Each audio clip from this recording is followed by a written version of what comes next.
네, 시장 상황 알아보고 왔습니다. 오늘 장에서 또 많은 종목들이 움직였습니다. 사실 전반적으로 지수단의 움직임은 좀 재미가 없었고 지루했고 특히나 코스피 시장에서는 파란불이 여전히 나오고 있는데요. 어떻게 정리를 하면 좋을지 박정식 대표, 김태성 이사와 함께 정리해 보겠습니다. 어서 오세요. 네, 안녕하세요. 네, 안녕하세요. 네. 오늘 좀 시장에 설설설들이 좀 많이 움직이더라고요. 뭐 삼성과 관련된 설, 그리고 중동반 설, 계약 설. 이 빈살만 K바이오 투자 수혜를 입을 수 있을까? 미코 바이오메드가 또 떠오르고 있는데 이 종목에 대한 두 분의 투자 의견 들어보겠습니다. OX 나뉘어졌어요. 오늘도 거의 거래 제한폭까지 갔다가 현재는 17.41% 상승을 보여주고 있어요. 사우디 투자 훈풍 때문에 그중에 하나로 미코 바이오메드가 거론된 건데 왜 거론이 되는 거죠?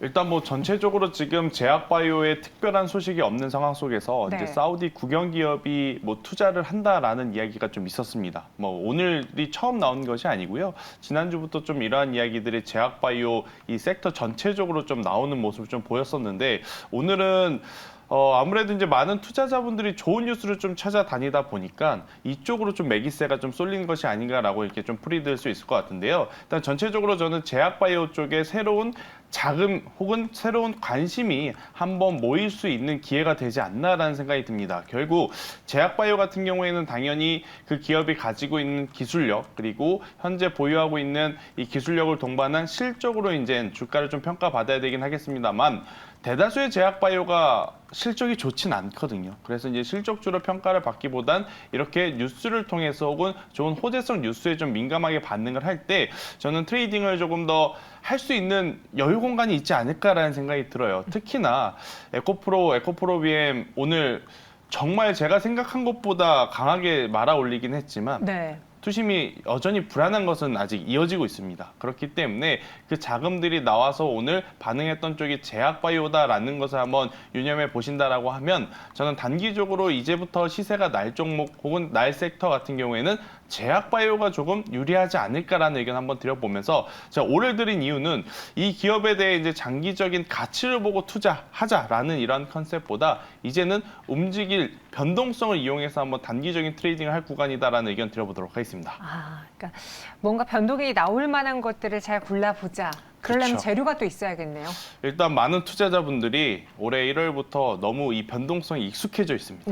그래서 사실 대형주들을 트레이딩하기에는 정말 밋밋할 수밖에 없거든요. 그렇죠. 또 이제 변동성 하면 제약바이오가 사실은 원조격이잖아요. 그러다 보니까 아무래도 이제 이 투자자분들이 이 뉴스 하나에 조금 이제 민감하게 반응할 수밖에 없는 그러한 상황이다. 대신에 단기적으로는 충분히 제약바이오 쪽에서는 시세를 한번 기대해보자라는 의견 드리도록 하겠습니다. 반면에 박정식 대표는 이 변동성이 좀 걱정되십니까? 네, 아직까지는 이슈적으로 움직이고 있습니다. 그렇죠. 즉 보시면은 일단 이 미코바이오메드의 실사를 진행한다는 보도로 인해서 움직이고 있기 때문에 아직까지 뭐 투자를 하겠다, 안 하겠다 이렇게 지금 결정 난 것이 하나도 없는 상황이고 또 이제 미코바이오메드 같은 경우에는 좀 적자를 계속적으로 내고 있고 올해 안에 만약에 투자를 받지 못한다면 대규모 유상증자나 전환사채 발행을 통해서 자금을 지금 모집을 해야 되는 그런 상황입니다. 그렇기 때문에 이번 이슈가 현실화되지 않는다면 리스크로 작용할 수 있는 가능성도 매우 큰 상황이기 때문에 현재의 시세를 좀 따라 들어가기에는 부담스럽지 않겠느냐라고 생각을 합니다. 알겠습니다. 미코 바이오메드에 대한 두 분의 투자 성향 지금 중요시하는 것들이 좀 갈렸어요. 그래서 OX가 나뉘어졌으니까 한번 잘 참고해 보시고요. 두 번째는 이녹스 첨단 소재로 넘어가 볼게요. 한국은행 주가는 2.33% 오름세를 보여주고 있고 외국인 기관 소폭이지만 매수 나오고 있습니다. OLED TV 개선과 신사업 모멘텀이 기대가 된다는 증권사 평, 수요 회복으로 실적도 턴어라운드 될까요? 두 분의 의견 주시죠. 여기선 오로일치가 됐네요. 이녹스 첨단 소재 말고도 뭐 OLED와 같이 볼 만한 종목들이 좀 꽤 많은데 수요 회복이 일어나질까요? 이번 올해? 일단은 실적이 네. 상당히 좀 긍정적으로 매년 증가 추세에 놓여져 있습니다. 그래서 이녹스 첨단 소재는 시장에 좀 부각을 받고 있는 측면이 있지만 그래도 이러한 성장세로 인해서 성장주로서 지속적인 부각력을 일부 받지 않을까라고 생각을 하고 있고요. 뭐 연성 회로 기판용 소재 그리고 반도체 패키지용 소재 그리고 디스플레이 OLED 소재를 만들고 있지만 특히 자회사 TRS를 통해서 국내에서 유일하게 실리콘 응급제 원료를 공급하고 있는데 그것이 SI 파우더입니다. 즉, 이 SI 파우더 미세화는 이 응급제의 실리콘 첨가 비중을 높일 수 있는 필수 요소인데 최근에 이 60나노 SI 파우더를 생산을 해내고 있기 때문에 2차 전지 소재로서의 이슈력도 일정 부분 존재한다라고 생각을 해서 추가적인 상승력이 일부 가능하지 않을까라고 생각을 하고 있습니다. 그래서 웬만하면은 좀 공격적으로 따잡기보다는 37,000원 이하로 좀 밀리면 37,000원 이하에서 한 34,000원 정도 부근까지 분할로 좀 평단을 구축하는 것이 중요할 것 같고요. 이 상태로 이제 추가적인 상승력이 나타난다면 1차적으로 한 45,000원, 2차적으로 한 49,000원 정도 자리까지는 기술적 반등력 노려볼 수 있다고 생각을 하고 있습니다. 이 OLED 쪽 이야기가 요즘 좀 많이 들리던데요. 그렇죠. 많이 들릴 수밖에 없을 것 같아요. 네. 왜냐하면 기대감은 계속해서 이게 좀 풍겼거든요. 네, 분위기는 네. 풍겼어요. 그런데 실질적으로 주가는 2차 전지 쪽으로 너무 너무 쏠려서. 쏠리다 보니까 OLED도 좋다라고 하는데 내가 지금 이것을 한번 사볼까? 이렇게 이제 고민을 좀 하신 분들이 저는 많을 것 같아요. 그런데 이제 문제는 뭐냐면 일단 이녹수 첨단 소재 기준으로 보면 실적은 그래도 긍정적인 모습을 좀 보이지만 전체적으로 OLED 패널 관련한 혹은 OLED 관련주들의 실적에 대한 불확실성은 여전히 조금은 이어지고 있다라고 좀 말씀드리고 싶습니다. 일단 첫 번째로 해결돼야 될 부분은 작년에 이제 쌓아둔 재고를 빠르게 지금 소진을 시켜야 된다라고 좀 말씀드릴 수 있을 것 같고 재고 소진의 가장 중요한 것은 결국 이제 판매잖아요. 그렇죠. 근데 지금 소비자들의 지갑이 자꾸만 얇아지고 있고 제품 가격은 계속 올라가고 있는 그러한 상황이다 보니까 생각보다는 조금 더딜 수도 있다라는 생각이 들어요. 그런데 제가 이제 오를 드린 이유는 뭐냐면 시간의 차이일 뿐 결국 해소될 수 있는 요소들이다라고 좀 말씀을 드려보면서 만약 우리가 트레이딩 기준으로 관심을 가져본다라고 하면 지금은 낮은 가격에 있을 때 사는 게 더 유리하다라는 생각이 듭니다. 그 기준으로 봤을 때 이녹수 첨단 소재 같은 경우에는 충분히 가격적으로도 이제 메리트가 있다라고 좀 판단이 돼서 저는 오를 한번 드려본 것이고 그리고 이제 시세 기준으로 보면 제약바이오는 단기적으로, 그러니까 단기적으로 트레이딩은 여러분들이 개별적으로 생각하시는 손절선을 꼭 거시고 그것을 지키셔야 된다라는 이야기를 한번 드려보도록 하겠고요. 이녹수 첨단 소재 같은 경우에는 손절가를 거시기보다는 최대한 나눠 산다라는 개념으로 한번 접근을 해보시는 게 더 좋지 않을까라는 추가 코멘트까지 한번 드려보도록 하겠습니다. 네, 이녹스 첨단 소재 두 분의 의견 들어봤고요. 그리고 여기에 OLED 쪽도 점검해봤습니다. 마지막으로는 한국전력 볼게요. 정말 언제 한국전력이 신고가를 기록했다라는 뉴스를 제가 볼 수 있을지 너무너무 기다려지기도 하고 오늘 기관의 매수가 들어옴에도 불구하고 주가 상승은 좀 제한적이에요. 사실 한전에게 우리가 기댈 수 있는 가장 큰 매력 포인트는 전기료 인상인데 네. 그럼에도 불구하고 이거밖에 못 오른다? 그만큼 투자 매력도가 낮나? 두 분의 생각은 어떻습니까? 확인해 보시죠. 기대해볼까? 기대가 좀 안 되시나요? 만약에 한국전력이 신고가를 간다면 네. 저희한테는 악재입니다. 아, 그렇죠. 그쵸. 우리는 또 이제 돈이 많이 나가니까. 그렇죠.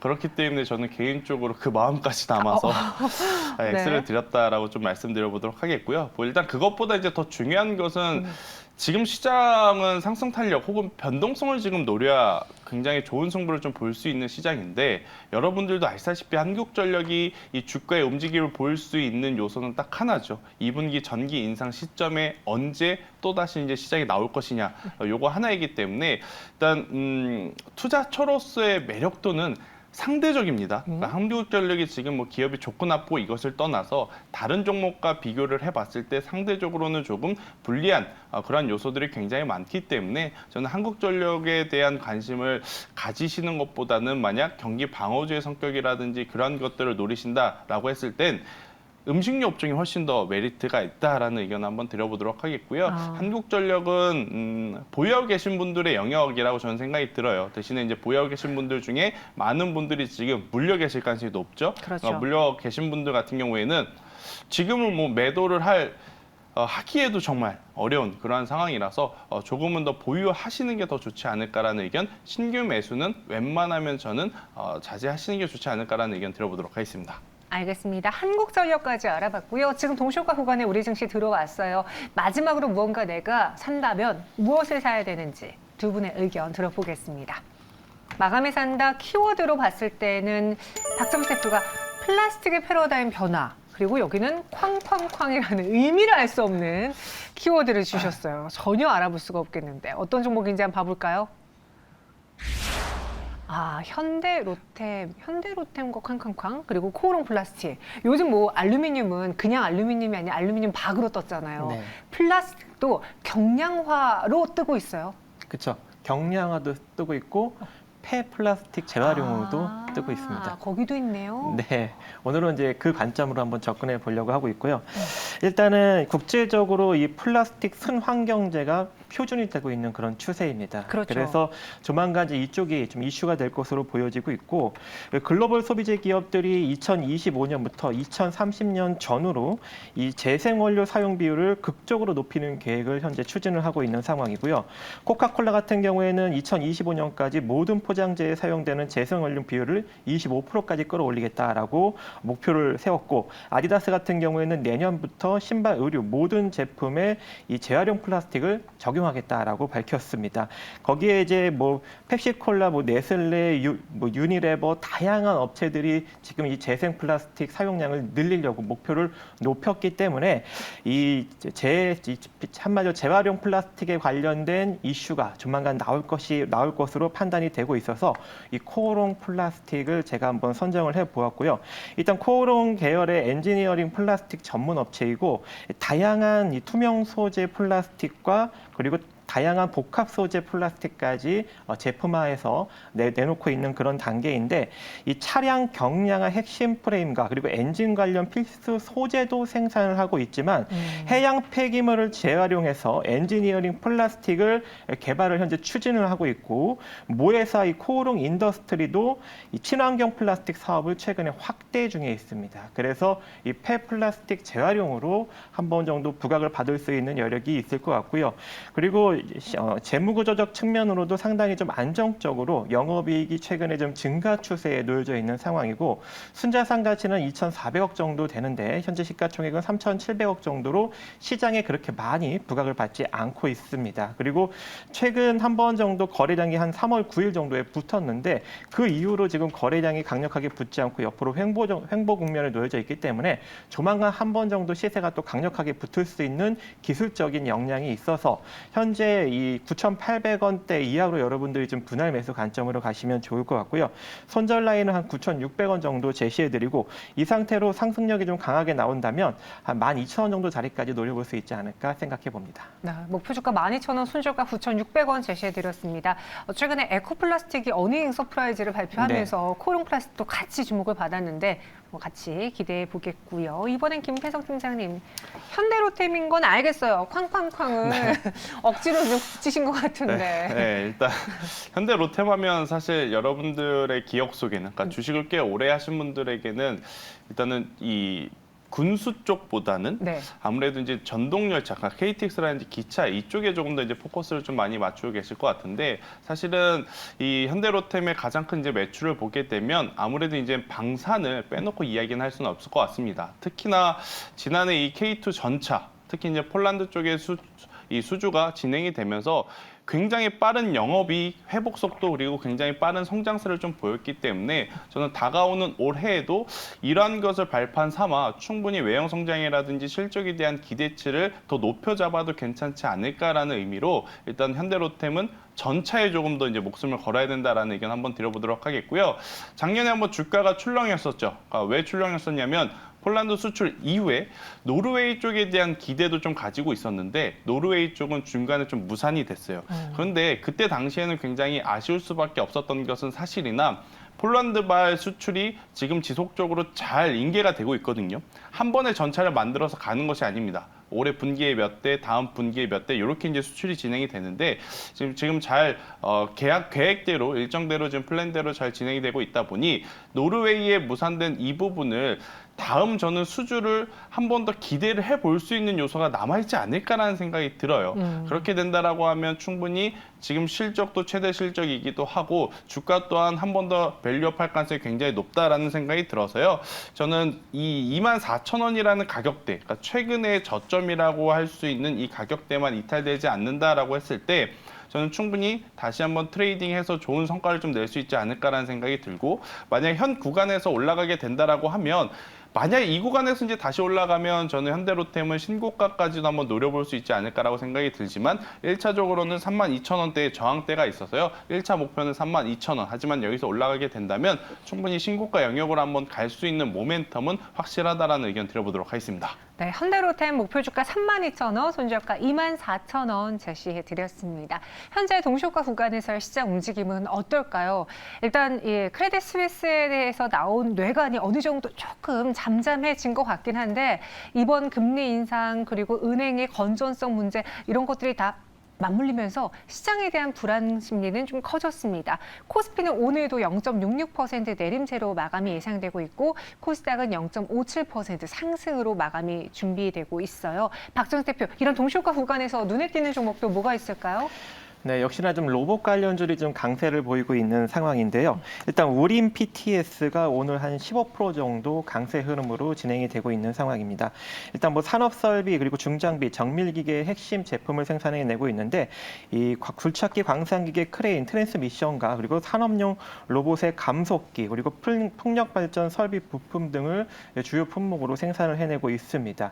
일단은 오늘 이런 이제 로봇 관련 감속기를 이제 생산해내고 있기 때문에 이런 로봇 관련 이슈로 강력한 수급력이 몰리고 있고 거기다가 또 한 번에 이제 이슈적으로 작용할 수 있는 이슈가 이제 전기차 기어박스를 개발을 완료해서 현재 실증 시험에 있기 때문에 이 전기차 관련은도 움직일 수 있는 여력이 있지 않을까라고 생각을 합니다.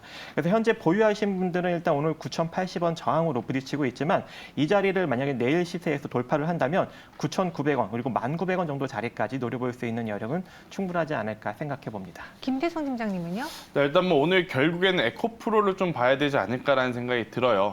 주말 사이에 CS 은행에 대한 이야기 그리고 또 에코프로 BM에 대한 이야기가 나오면서 굉장히 공포스럽게 출발했습니다만은 그래도 빠르게 회복 속도를 좀 보이면서 오히려 플러스 전환을 하다 보니 오늘 우리나라 시장 그래도 잘 버텨준 게 아닌가라는 생각이 듭니다.